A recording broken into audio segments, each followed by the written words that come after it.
dan atau ustadz itu peran, bukan status. Oh. Menjadi guru atau tidak, menjadi ustadz atau tidak, selama dia mampu mendorong orang-orang untuk bertransformasi menjadi lebih baik, maka itu adalah sesuatu yang harus dihargai. Ya, Tapi kalau gajian nggak lupa ya Pak? Apa? Kalau gajian nggak lupa? Lupa juga. Oh, lupa juga kadang? Istri saya yang ingat. Jadi kalau misalkan ada orang yang menghentikan kontroversi dan menghentikan dialektika, maka peradaban berhenti di situ. Ya, dalam Islam kan diwajibkan untuk berlogika. Jadi logika itu adalah ilmu tentang berpikir benar. Itu yang namanya logika. Dulu waktu saya punya penghasilan 500.000 sebulan juga istri saya dukung. Di luar Az-Zaitun ada banyak sekali pesantren-pesantren yang menyimpang. Tapi kebanyakan di antara mereka itu, pesantren-pesantren yang dimaksud itu, tetap bertahan sampai sekarang. Karena pendidikan itu adalah hak dan kewajiban dari orang tua. Jadi tidak boleh orang tua itu menitipkan pendidikan itu atau menyerahkan tanggung jawab pendidikan itu kepada lembaga.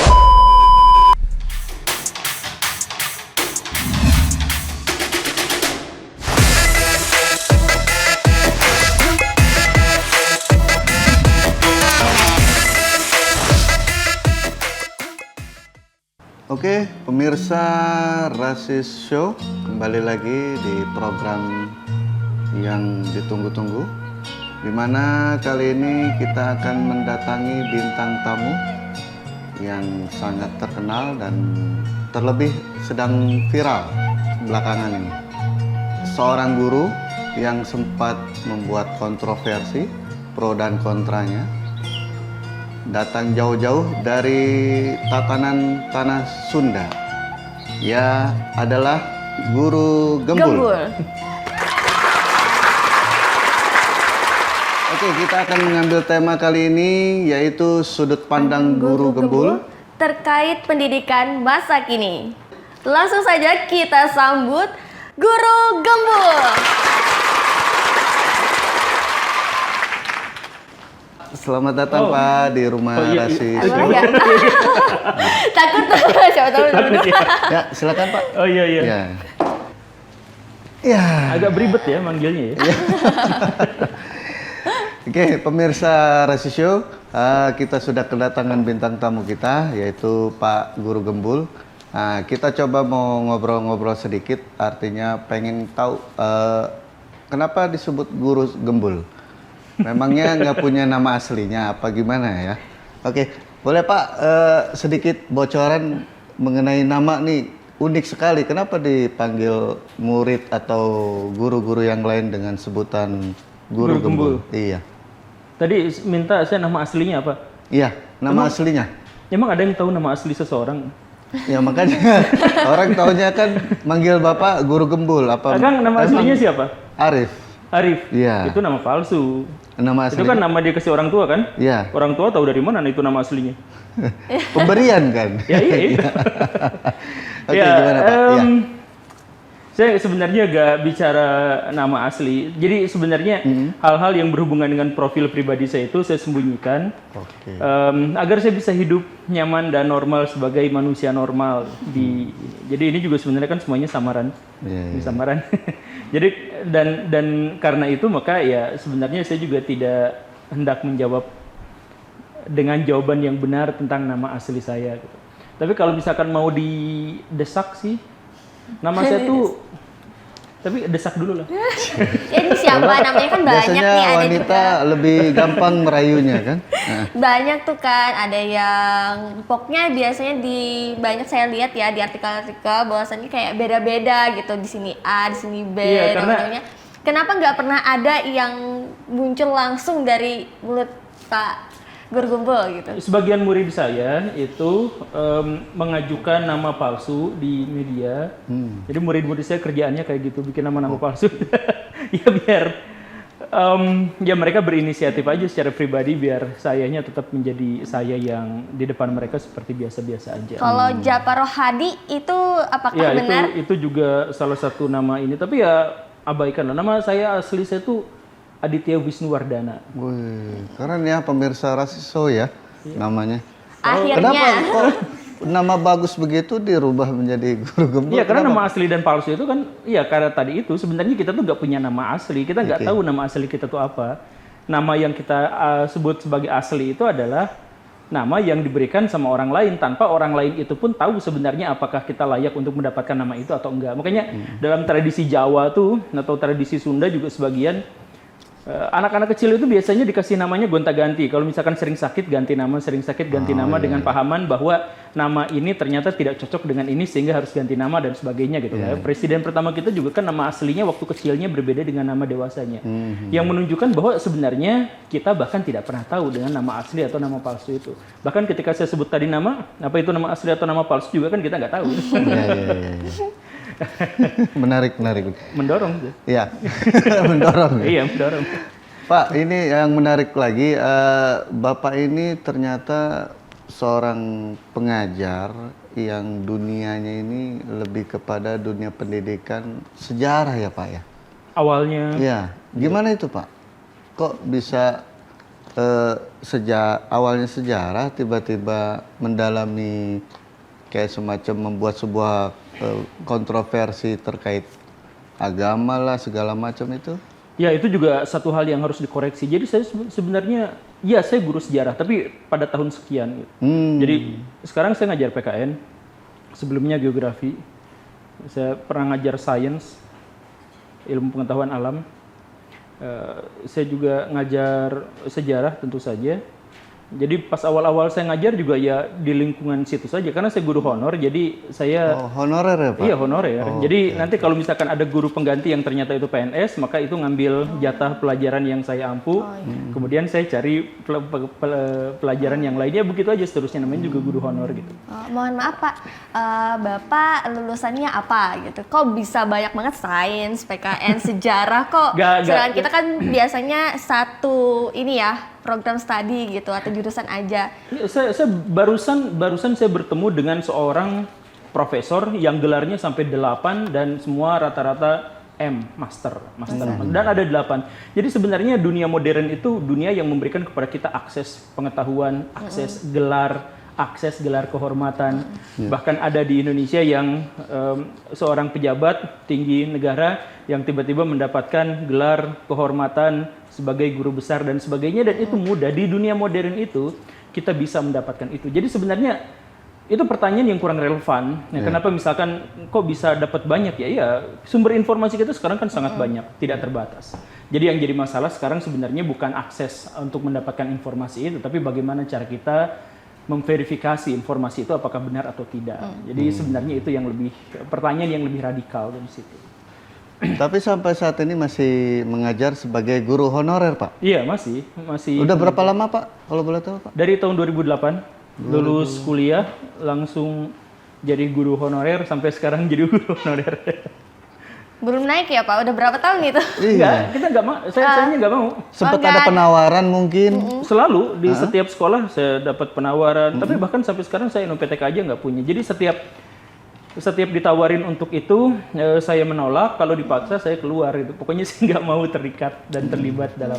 Kenapa itu Pak? Kan sebenarnya di Indonesia ya tentunya pasti banyak yang mengejar PNS gitu. Kenapa demi kalau masa Bapak depan, ya gitu demi masa depan yang terjamin gitu. Kalau Bapak tidak memilih itu. Ya, sejak awal saya nggak mau jadi PNS dengan alasan saya khawatir saya stuck gitu. Jadi ya, dikhawatirkan. Jadi bukan untuk semua orang bahwa orang kalau jadi PNS bakal stuck gitu, bukan seperti itu. Tapi untuk saya pribadi saya memperkirakan kalau misalkan saya ada di situ, mungkin saya akan stuck. Kan dalam teori psikologis sebenarnya orang itu akan berhenti berpikir secara radikal kalau dia ada di sebuah tempat selama 5 tahun rutin dan berturut-turut ada di situ gitu. Jadi otaknya tidak akan bisa berkembang dan saya khawatir menjadi seperti itu. Sekali lagi bukan semua orang seperti itu, tapi pertimbangan saya adalah seperti itu. Dan pada masa-masa berikutnya ada banyak sekali pengalaman-pengalaman yang menggarisbawahi bahwa keputusan saya untuk tidak jadi PNS itu lebih akurat gitu. Pengalaman pribadi, misalkan ketika saya jadi kepala sekolah, saya kan pernah jadi kepala sekolah, tapi kepala sekolah honorer. Kapan itu, Pak? Pernah saya. Tapi boleh ya menjadi seorang kepala sekolah? Di swasta swasta boleh ya? Iya, itu honorer tadi, tapi ya? Iya, saya pernah jadi kepala sekolah di satu tempat.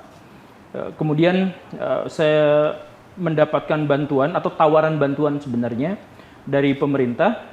Tetapi kemudian ketika saya nanda tangan, saya dikatakan bahwa saya mendapatkannya hanya sekitar 60% dari nominal yang harus saya tanda tangani.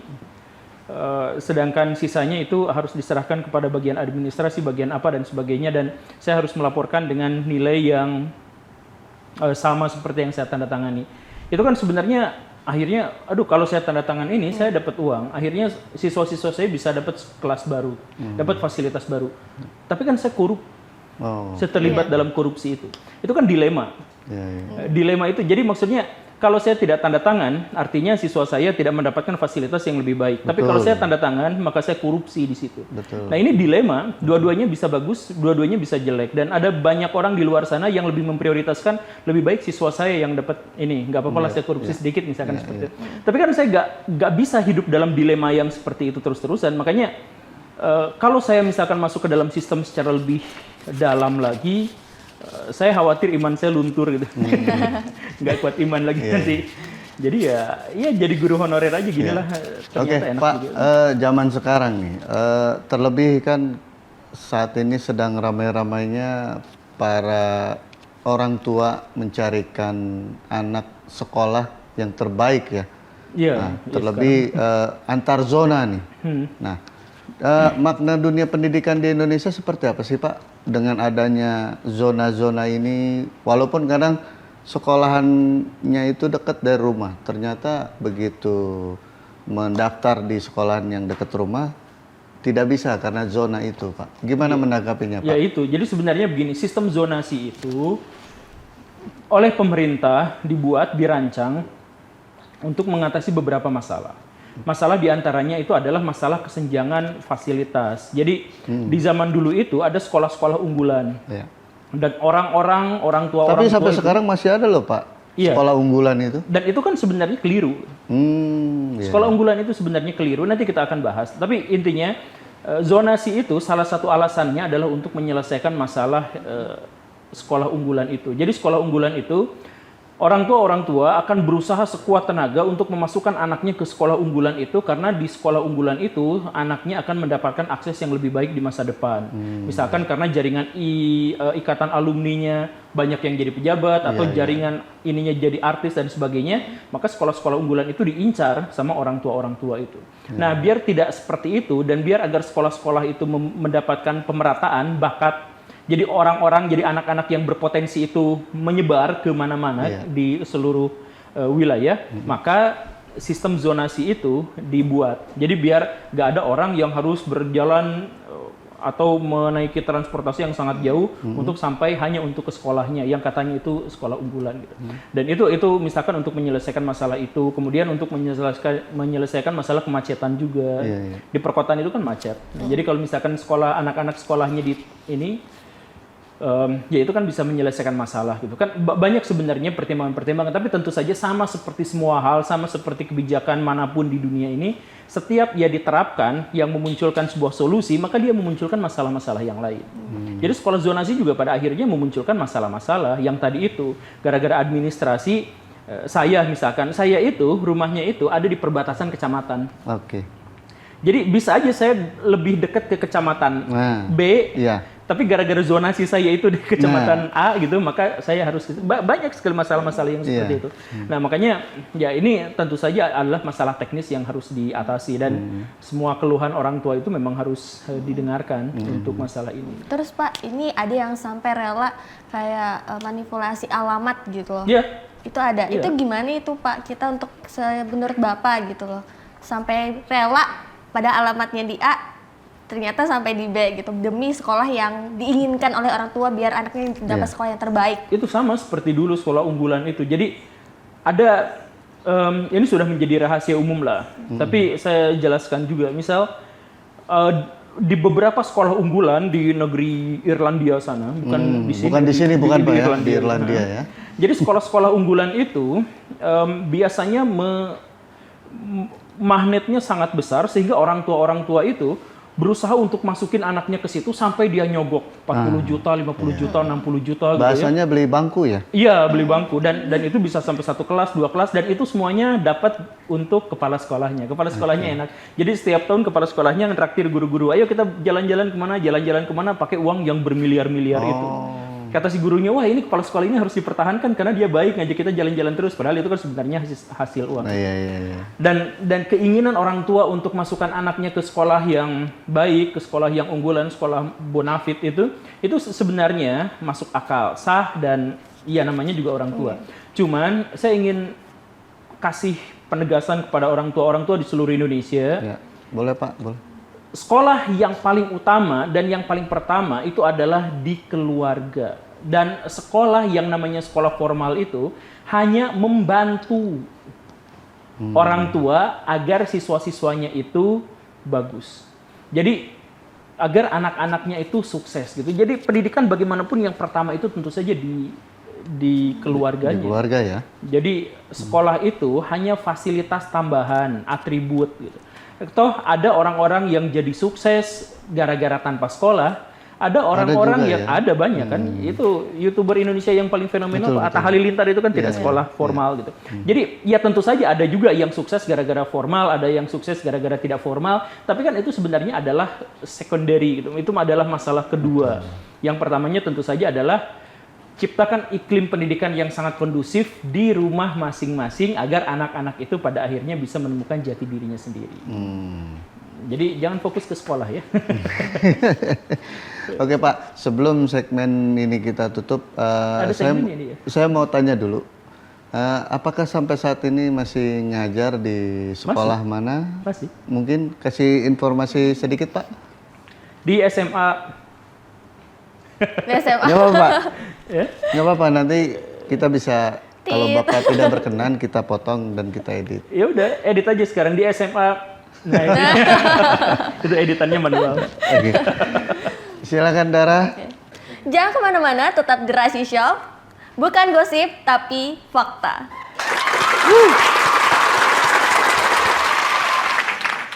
Oke, pemirsa Rasi Show, kita kembali lagi di segmen selanjutnya bersama Pak Guru Gembul. Kita mau coba korek-korek lagi seputar kepribadian beliau ini yang kemarin memang kontroversi banget. Pro dan kontranya selalu ada. Ya, boleh? Oke. Dara? Pak, boleh dipandang saya. Gini, kan banyak saya lihat di TikTok gitu bahwasannya, dan banyak komentar-komentar nih dari Guru Gembul bahwasannya Guru Gembul itu sebenarnya seorang guru atau ada ustadz atau pernah pesantren juga sih. Soalnya kan banyak nih, tidak hanya membahas seputar pendidikan tapi juga agama. Itu gimana tuh Guru Gembul? Ya, pendidikan itu kan bagian dari agama. Dan agama itu bisa ada karena ada pendidikan. Jadi ketika saya misalkan sebagai seorang guru kemudian berbicara tentang agama, bukan berarti saya pindah haluan namanya jadi ustadz gitu. Atau saya ustadz ketika saya berbicara pendidikan tiba-tiba berubah jadi guru, ya gak seperti itu. Itu hanya perbedaan istilah saja. Guru dan ustadz itu memiliki makna yang serupa. Dan harus ditekankan di sini bahwa guru dan atau ustadz itu peran, bukan status. Jadi kalau sekarang guru sebagai profesi misalkan, yaitu status memang tentu saja. Tapi yang diinginkan oleh masyarakat itu bukan guru sebagai status, tapi guru sebagai peran. Jadi guru itu atau ustadz itu tidak punya nilai, kecuali dia sudah memerankan sesuai dengan statusnya. Jadi misal gini, jadi guru, apakah guru itu keren atau tidak, itu gak ngaruh sama sekali. Itu tidak dipandang. Yang dipandang itu adalah apakah guru itu memberikan inspirasi kepada siswanya atau tidak. Apakah guru itu mendorong transformasi perubahan ke arah yang lebih baik bagi siswa-siswanya atau tidak. Peranan itulah yang harus dicapai, yang ditekankan. Nah, dengan demikian maka menjadi guru atau tidak, menjadi ustadz atau tidak, selama dia mampu mendorong orang-orang untuk bertransformasi menjadi lebih baik, maka itu adalah sesuatu yang harus dihargai. Bagiannya itu adalah perannya, bukan statusnya. Tapi banyak orang atau anak didik Bapak itu lebih memanggil seorang guru atau Pak Ustadz? Iya, atau Guru Gembul? Enggak, di itu saya punya nama yang tersendiri. Jadi ini kan nama Guru Gembul itu adalah nama yang tadi itu. Nama yang membuat saya punya alten gitu. Ya, maksud saya orang atau murid masyarakat sekitar khususnya itu lebih banyak mengenal seorang gurunya atau ustadznya gitu? Iya, karena saya menamai ya. di sana itu guru ya, jadi banyak orang yang menyebut saya itu adalah Pak Guru atau Pak Gembul. Tapi saya juga punya dalam tanda kutip ada masjid yang suka manggil saya dan di sana saya disebutnya Ustadz gitu. Ya nggak apa-apa sih, sekali lagi itu mah hanya sekedar penamaan. Yang paling penting itu itu sekedar status saja, dan status itu kan sebenarnya adalah yang diberikan masyarakat pada satu individu tertentu. Yang paling penting adalah peran dari status penyandang status itu. Betul. Pak, ini yang menarik lagi nih Pak. Benar nggak sih Pak kalau Bapak ini memiliki riwayat pikun? Itu gimana? Benar nggak Pak? Bukan riwayat sih sebenarnya, sampai sekarang juga saya masih pikun. Pikun dalam artian memori jangka pendek saya itu lemah. Jadi dulu saya tuh tidak sadar tentang dalam tanda kutip ya keterbatasan ini. Cuman dulu itu ayah dan ibu saya itu bikin toko kelontong. Terus saya disuruh jaga di situ. Selama bertahun-tahun saya tidak pernah hafal harganya berapa. Karena terlalu banyak itu Pak ya? Nah, saya juga dulu berpikir karena itu terlalu banyak, maka saya wajar tidak paham, tidak hafal. Tapi ketika kemudian didatangkan pekerja atau pegawai di situ, dalam 3 bulan, dalam 2 bulan dia hafal semuanya. Dan kemudian datang pegawai yang baru ternyata hafal juga semuanya dengan sangat mudah gitu. Oh, ternyata mereka normal dan saya yang pelupa gitu. Kemudian ketika saya masuk ke dunia pendidikan gini, betapa susahnya saya untuk mengingat nama-nama siswa. Jadi ya kemudian dulu tuh saya punya kelinci dan saya ada berapa ekor Pak kelincinya? Ada 30 ekor. Waduh, banyak juga Pak ya. Karena beranak. Kelinci itu senang kawin. Seperti manusia pada umumnya. Ya seperti Bapak, kalau saya mah sama. Tapi yang sampai lupa nomor HP sama password itu gimana tuh? Itu kan sebenarnya jangka panjang ya kan? Ya itu nomor HP saya. Jadi saya mohon maaf kalau misalkan ngehubungi saya tapi yang ngangkat bukan saya ya, karena saya nggak bisa megang media sosial dari dulu sampai sekarang. Saya tuh nggak bisa, bahkan YouTube saya tuh dibikinin sama istri saya gitu, karena memang passwordnya pasti selalu lupa. Kalau saya di sekolah juga nanti kirim di email ya, lah saya punya email. Jadi semua password nih gue lupa semua password ya, semua nomor-nomor angka-angka yang semacam itu saya serahkan. Kalau pin ATM dong, lupa nggak? Sama pin ATM juga. Pin ATM itu dibuat semudah mungkin sama istri saya supaya jadi, hafal. Hanya pengulangan itu saja. Tapi kalau saya ke ATM atau saya pasti aja lupa, hampir diblokir. Kemarin belanja juga di istri saya ngasuh anak gitu, lari-lari ke sana ke sini, saya yang bayar di kasir pakai itu. Itu hampir keblokir gara-gara passwordnya saya lupa. Padahal itu cuma yang diulang-ulang nomornya. Tapi kalau gajian nggak lupa ya Pak? Apa? Kalau gajian nggak lupa? Lupa juga. Oh, lupa juga kadang? Istri saya yang ingat pasti. Nggak apa-apa Pak, masuk ke ATM saya juga nggak apa-apa. Iya, kalau gaji guru honorer nggak apa-apa lah. Iya. Pak, tapi sejauh ini Bapak dikenal itu seorang guru apa konten kreator sih? Karena kan ini kayaknya viewernya selalu nambah. Ya itulah.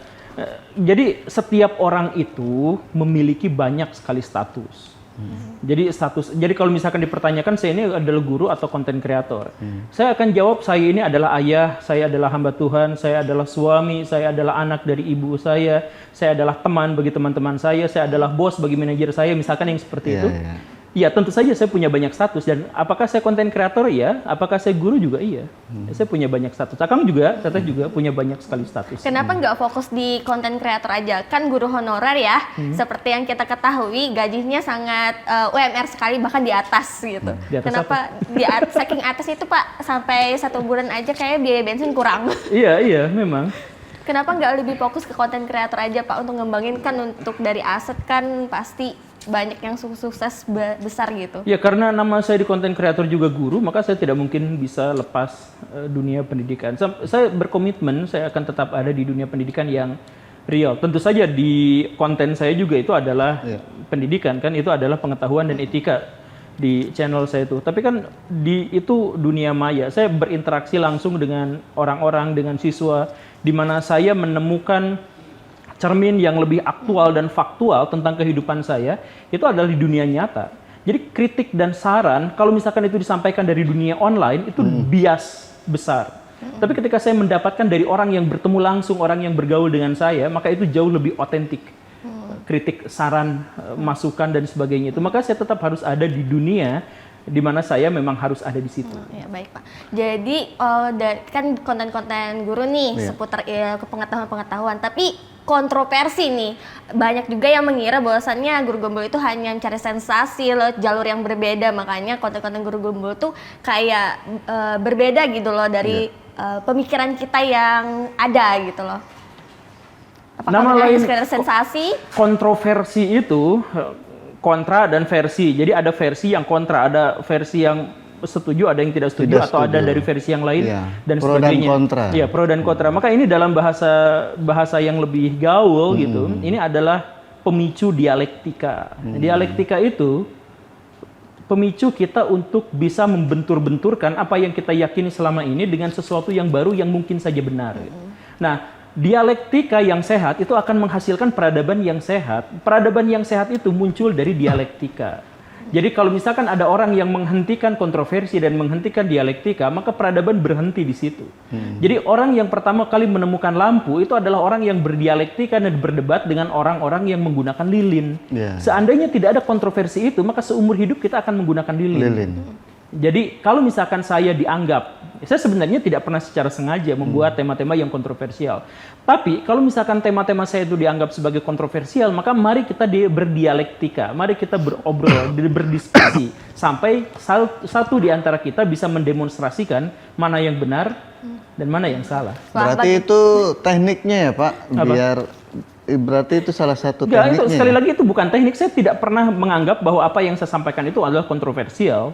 Artinya membuat sebuah kontroversial dengan penuh teknik itu mungkin bisa kemakan juga dengan masyarakat, oleh masyarakat gitu. Iya, makanya saya bilang saya tidak berniat itu untuk menghasilkan sebuah kontroversi, tetapi ketika itu menjadi sebuah kontroversi, artinya konten saya itu berhasil untuk menciptakan dialektika, untuk menciptakan proses berpikir dalam dalam benak orang-orang yang menonton video saya. Itu malah lebih bagus.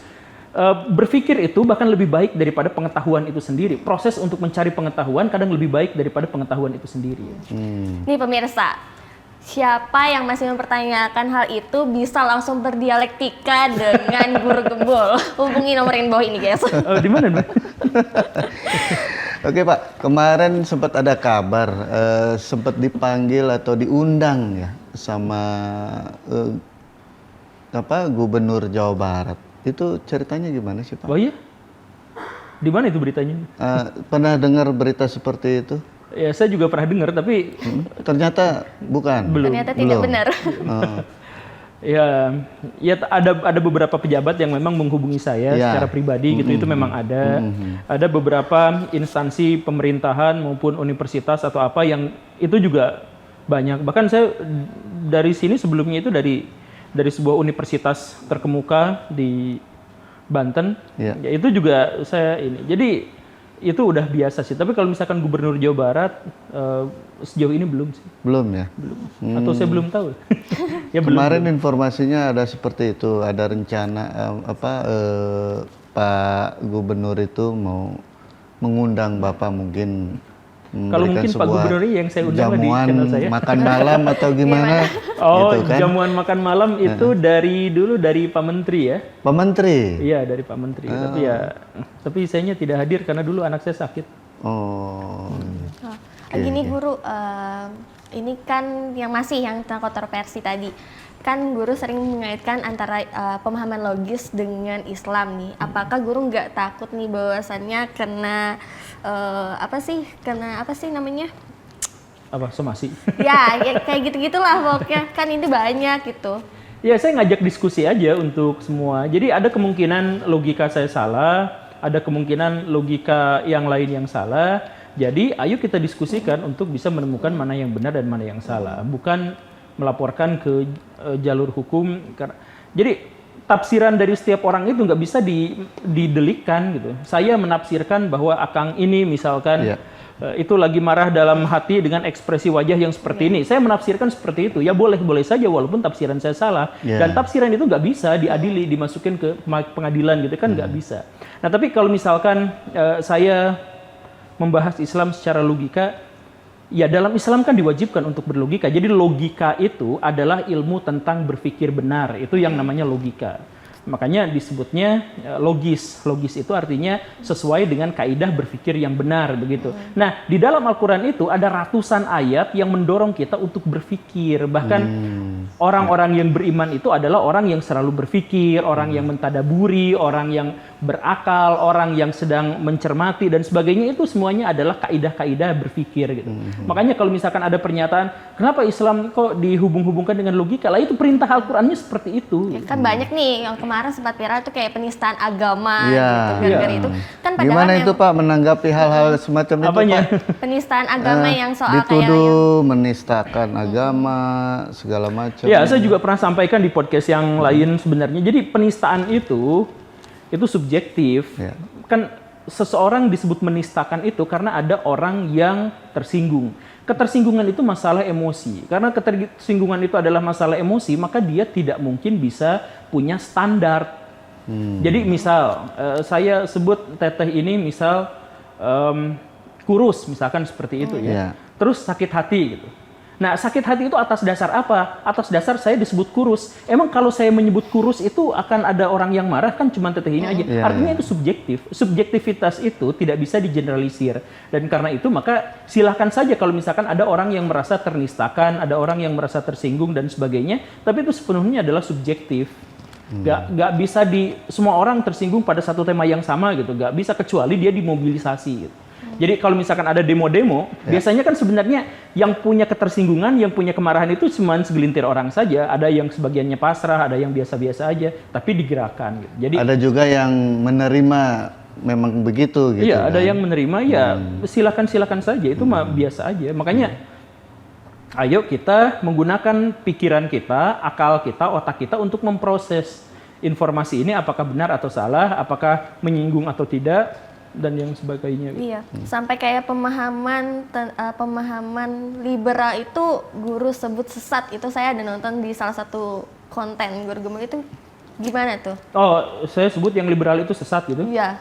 Iya, jadi konteksnya gini, saya dulu ngomong itu. Jadi dalam Islam itu sesuatu yang sakral dan transenden itu tidak mungkin kita olah dengan akal pikiran.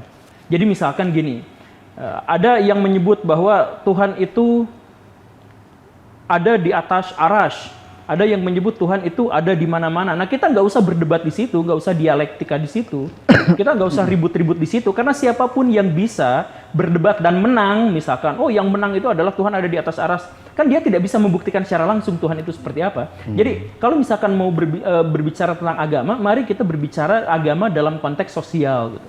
Agama, bagaimana caranya untuk menyantuni fakir miskin? Ayo kita berdebat secara intelektual dalam hal ekonomi.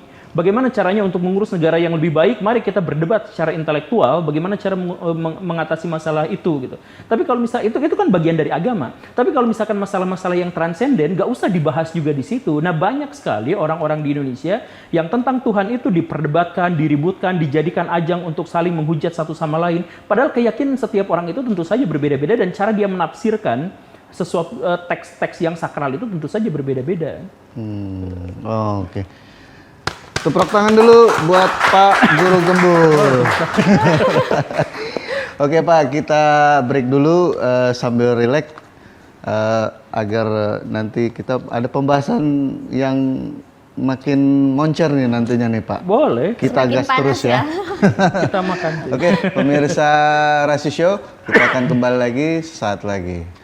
Rasi Show.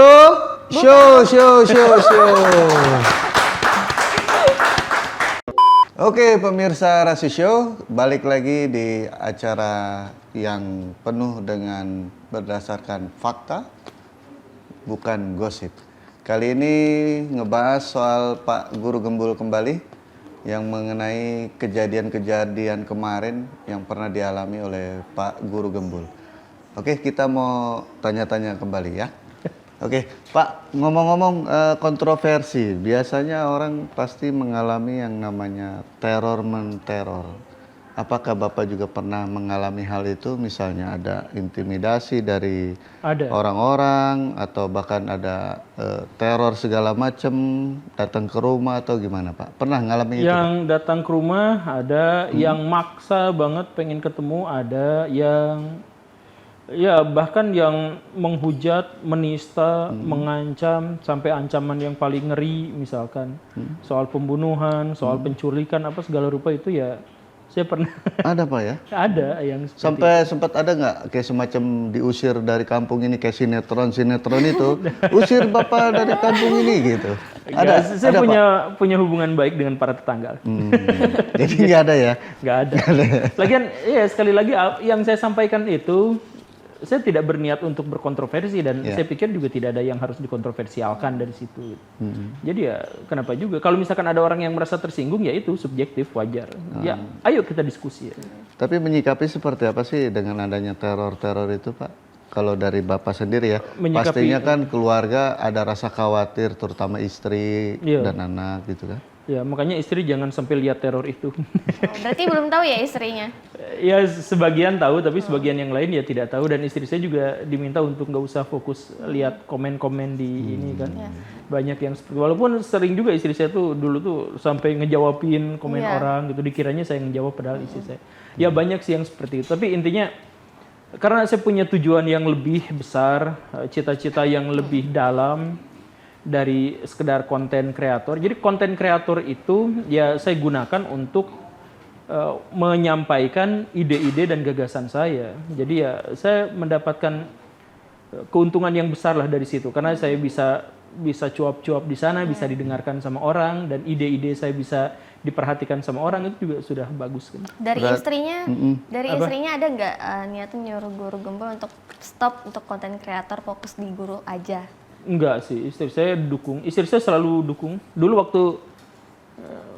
waktu saya punya penghasilan 500.000 sebulan juga istri saya dukung.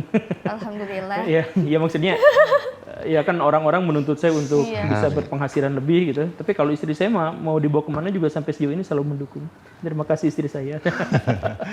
Oke Pak, ngomong-ngomong konten kreator, pasti ada yang istilahnya tuh pundi-pundi cuan kalau bahasa anak sekarang. Apakah sudah sampai ke situ Pak? Sudah dapat. Sudah bisa beli apa aja mungkin atau bisa nyenengin istri beli apa gitu, dibelikan apa? Ya fokusnya buat keluarga sih semuanya. Jadi sampai sekarang juga ya alhamdulillah saya bisa memberikan kemanfaatan buat orang banyak, khususnya buat keluarga. Buat orang-orang yang nggak kenal tiba-tiba minjem uang gitu, terus hilang lagi gitu ada yang bisa dikasih Gitu, ke mereka Pak? gitu. Ya, Pasti begitu ya, ada Pak ya? Ya kalau misalkan kita udah dikenal memiliki penghasilan lebih, yang tidak kenal pun tiba-tiba jadi kenal gitu, terus minjem uang terus hilang gitu. Ya biasa, tapi nggak apa-apa artinya saya dalam Ikhlas, konteks itu ada manfaatnya buat orang gitu. Saya juga pernah bikin video berhubungan dengan itu, jadi maksudnya sebenarnya di sekeliling kita itu banyak orang-orang yang butuh bantuan, banyak orang yang miskin, banyak orang yang kepepet. Tapi karena melihat kita itu masih miskin, mereka tidak selesai masalahnya. Justru kita akhirnya bisa melihat realitas di lapangan, di sekitar kita itu justru ketika kita mampu berdaya dan berswadaya gitu. Pas kita ternyata memiliki ini, ternyata banyak orang-orang yang selama ini bungkam diam tentang masalahnya itu, tiba-tiba datang ke rumah kita untuk menyampaikan masalahnya dan minta solusi gitu. Dan setelah dikasih ya udah selesai gitu. Ya jadi maksudnya ternyata dengan kondisi yang seperti ini akhirnya kita matanya lebih terbuka gitu. Ternyata realitas masyarakat kita adalah masyarakat yang seperti ini gitu. Pak, kalau boleh kepo dikit kalau bahasa anak sekarang, berapa sih Pak penghasilan dari AdSense-nya sendiri sebulan? Kepo nih Pak dikit Pak. Lebih dari Pak Jokowi lah. Wow.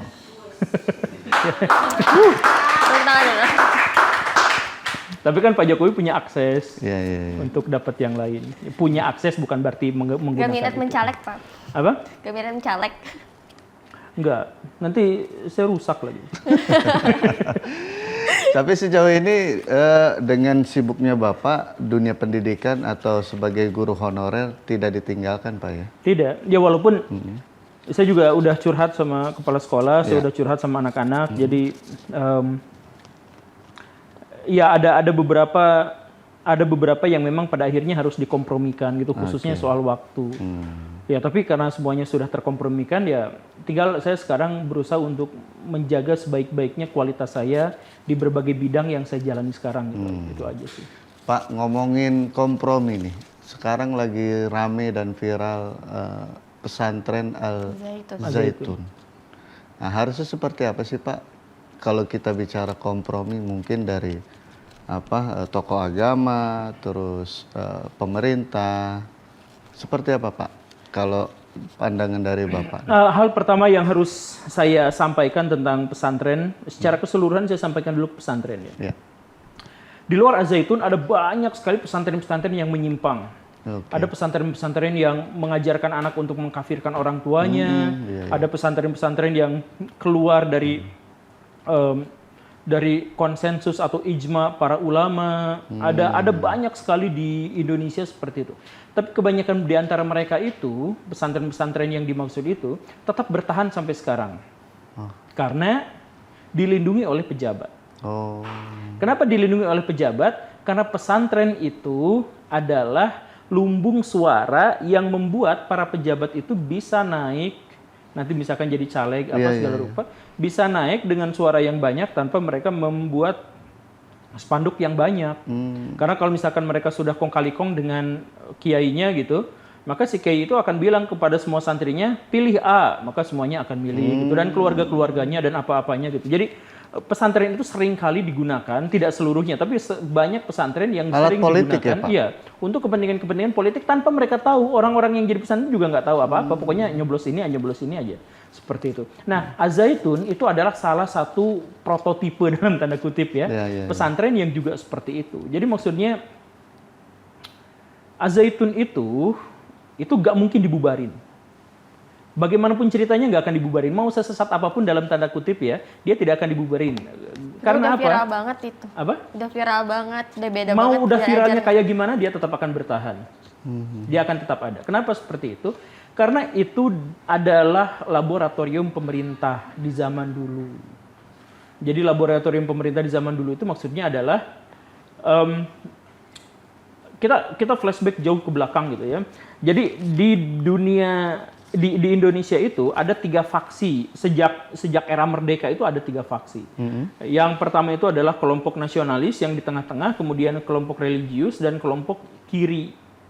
Selalu 3 itu. Bahkan pendiri bangsa juga selalu 3 itu. Bahkan Bung Karno juga pada waktu itu bikin Nasakom gitu. Nasionalis agama komunis, yang menunjukkan bahwa unsurnya memang di Indonesia pada waktu itu memang selalu seperti itu. Nah, ketika orde lama itu berakhir, faksi-faksi yang 3 itu diberantemin, dan akhirnya yang kanan, yang kiri komunis PKI itu dihancurkan, dibredel. Dengan cara apa? Kolaborasi antara pemerintah, militer dengan para santri. Habis PKI-nya kan. Betul. Nah, ada faksi kanannya yaitu DITI. Gimana cara ngehabisinnya? Kalau PKI 2 hari selesai. Tapi kalau DITI itu berpuluh-puluh tahun nggak selesai-selesai. Kenapa? Karena itu faksi kanan itu adalah dari golongan Islam yang justru malah sangat kuat. Nah, gimana cara ngilanginnya? Gimana cara menghancurkan yang faksi inilah? Nah, pesantren Al-Zaitun didirikan untuk menghancurkan faksi itu. Gimana caranya?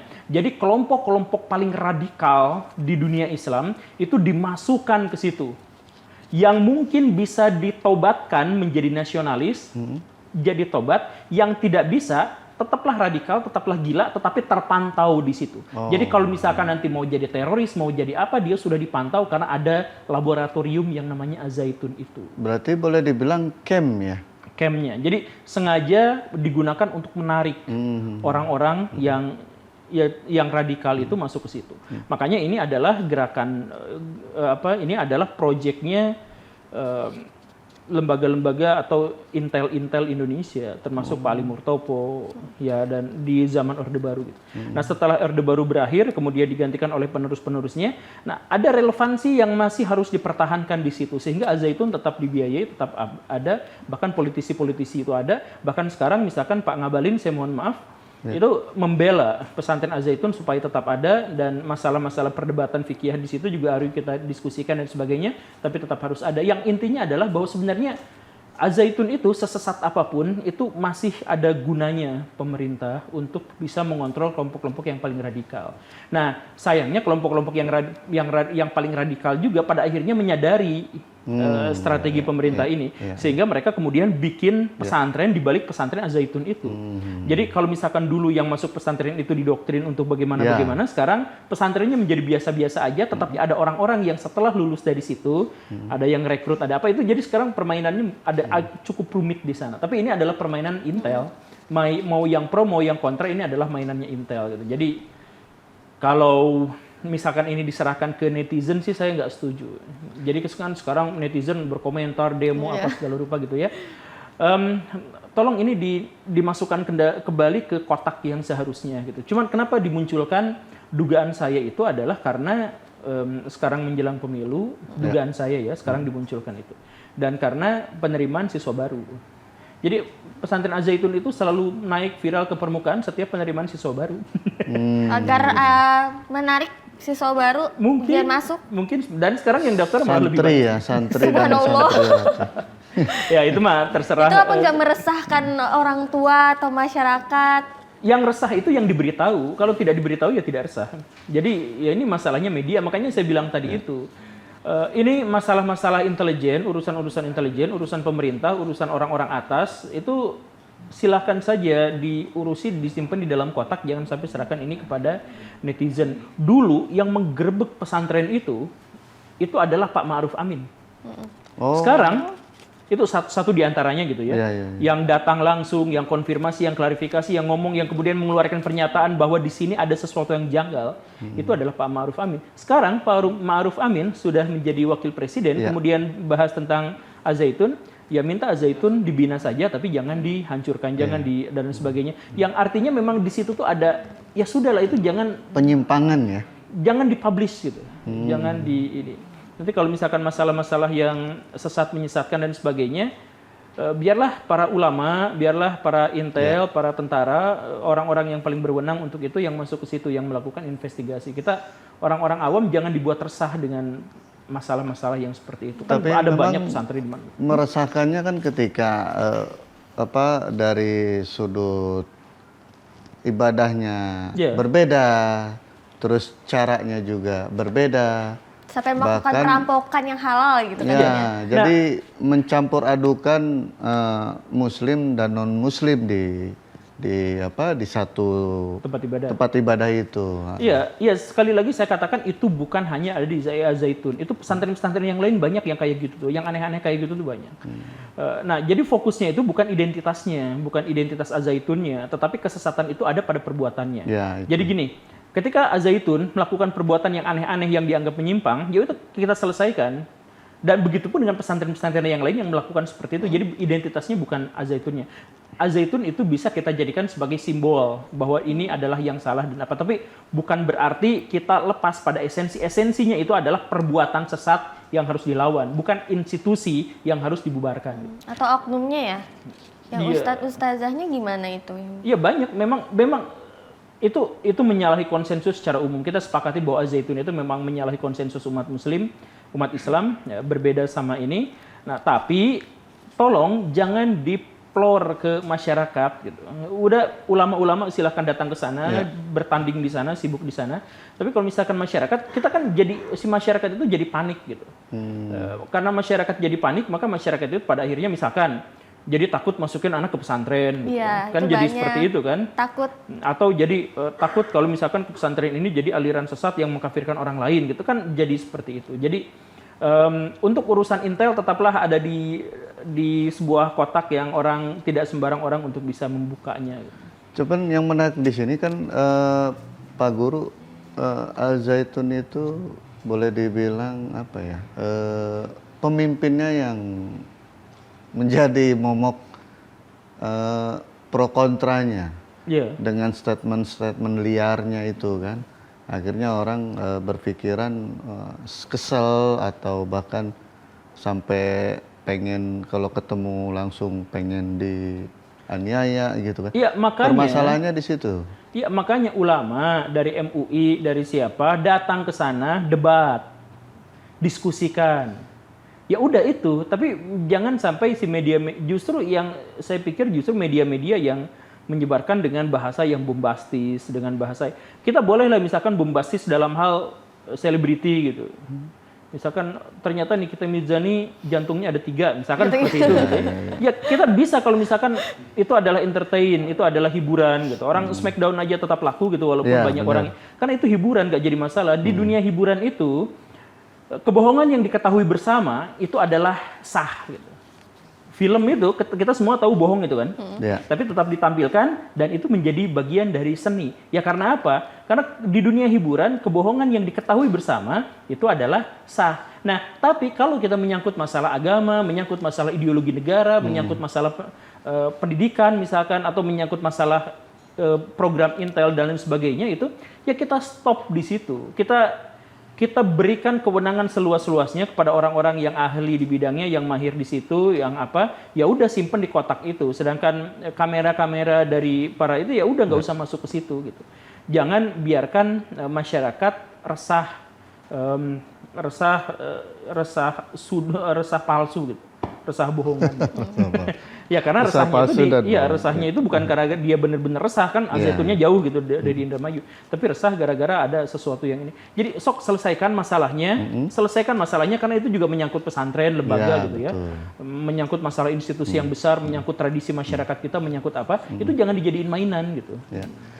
Menarik lagi nih Pak Guru, artinya banyak juga dunia pendidikan khususnya di pesantren menjadi momok yang mungkin wali murid atau wali santri ini agak ketar-ketir dengan dunia pendidikannya yang boleh dibilang banyak cerita.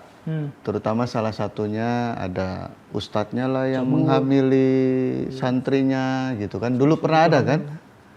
Ya, waktu di daerah. Ya itu dekat rumah saya itu. Ya, banyak hal-hal seperti itu. Artinya Pak Guru Gembul bisa menyikapinya seperti apa sih biar nantinya para wali santri yang ingin menitipkan anaknya ke dunia pendidikan agama khususnya itu tidak merasa was-was gitu. Para wali, para orang tua, saya menekankan sekali lagi bahwa pendidikan itu adalah hak dan kewajiban dari orang tua. Jadi tidak boleh orang tua itu menitipkan pendidikan itu atau menyerahkan tanggung jawab pendidikan itu kepada lembaga lain. Lembaga lain itu hanya kita percayai untuk membantu kita dalam mendidik, bukan untuk menggantikan peran orang tua sebagai pendidik. Jadi mendingan si anak-anak itu nggak sekolah tapi dia dididik dengan baik oleh orang tuanya daripada dia sekolah tetapi tidak mendapatkan perhatian dari orang tuanya. Itu yang harus digarisbawahi itu.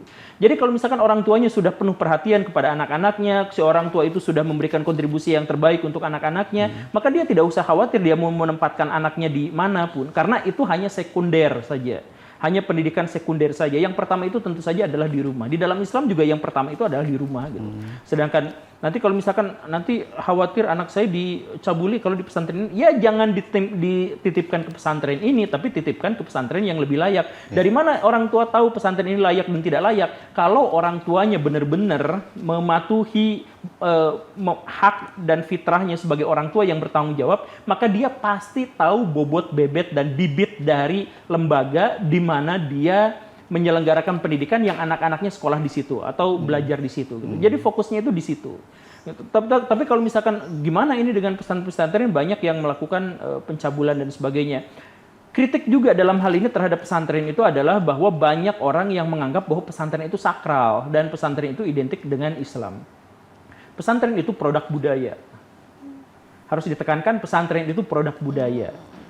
Produk Nusantara. Jadi sejarahnya mungkin seperti apa sih Pak? Kan Pak Guru Gembul juga punya ilmu sejarahnya. Jadi gini nih, di dunia kuno, di dunia Indonesia kuno itu dulu itu ada sebuah lembaga pendidikan. Nah, lembaga pendidikan itu dikelola oleh para Brahmin atau para Bante gitu, dan mengajarkan masalah-masalah soal kebijaksanaan, soal apa, tapi itu hanya sekitar bangsawan. Jadi masyarakat lokal tidak boleh mendapatkan pelajaran itu. Bukan masyarakat lokal, masyarakat umum masyarakat umum itu tidak boleh mendapatkan pelajaran dari situ. Karena yang diajarkan itu adalah sastra-sastra sakral, kemudian ayat-ayat suci dan sebagainya yang tidak boleh.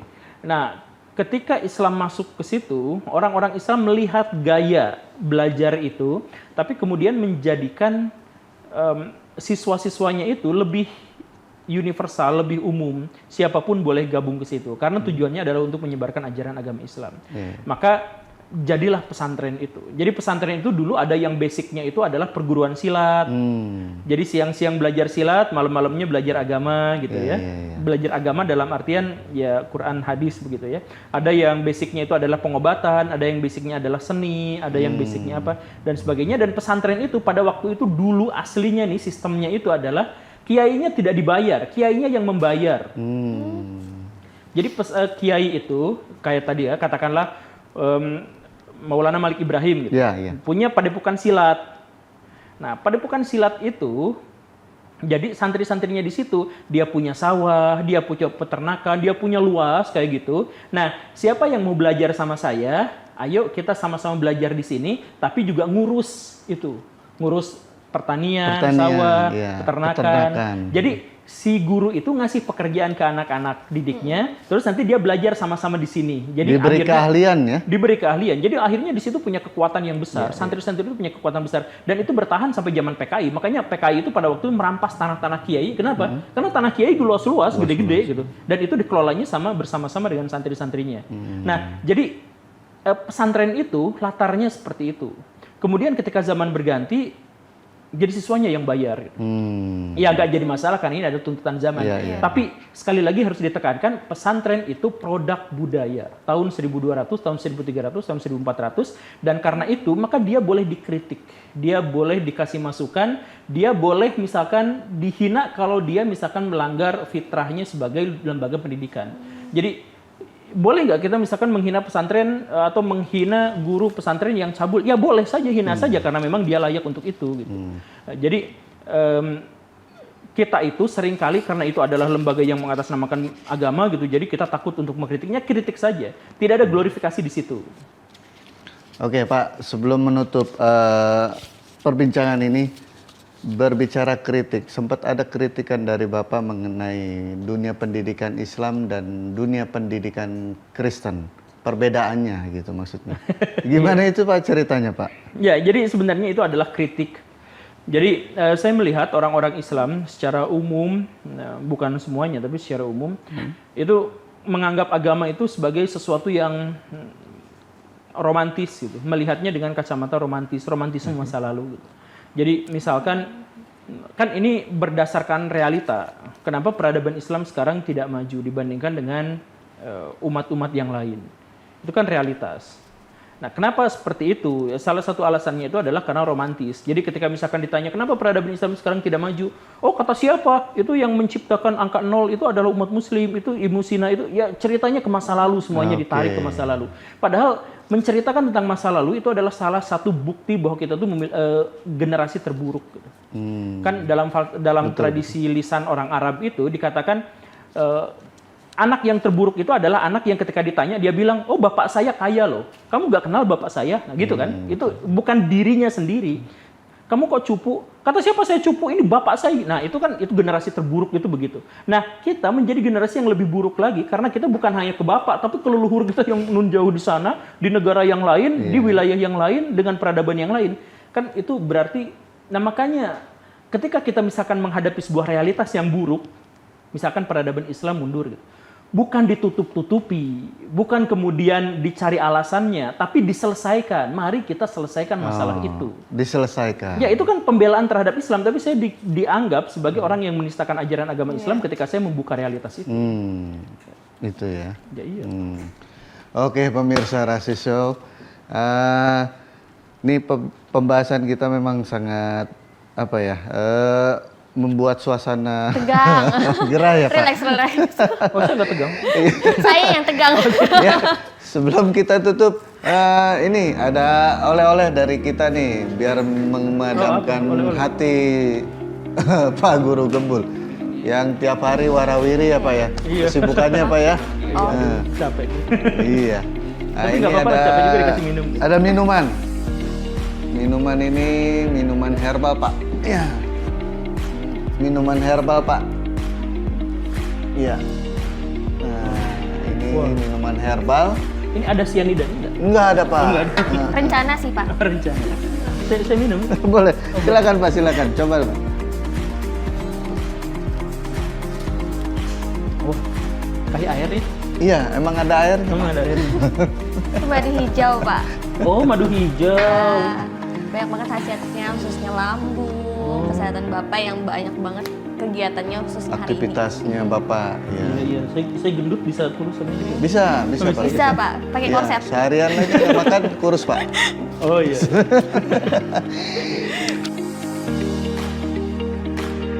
Pemirsa Rasi Show, baru saja kita selesai berbincang-bincang dengan Pak Guru Gembul, di mana mereka memberikan edukasi yang buat masyarakat pada umumnya mengenai kontroversi itu nggak selalu harus mengikuti pemikiran seseorang.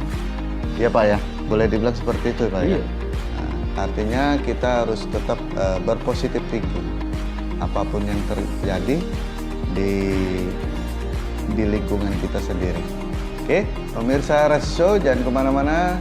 Nanti kita akan mendatangkan kembali bintang tamu di program acara Rasi Show yang berdasarkan secara fakta, bukan gosip. Rasi Show, Show.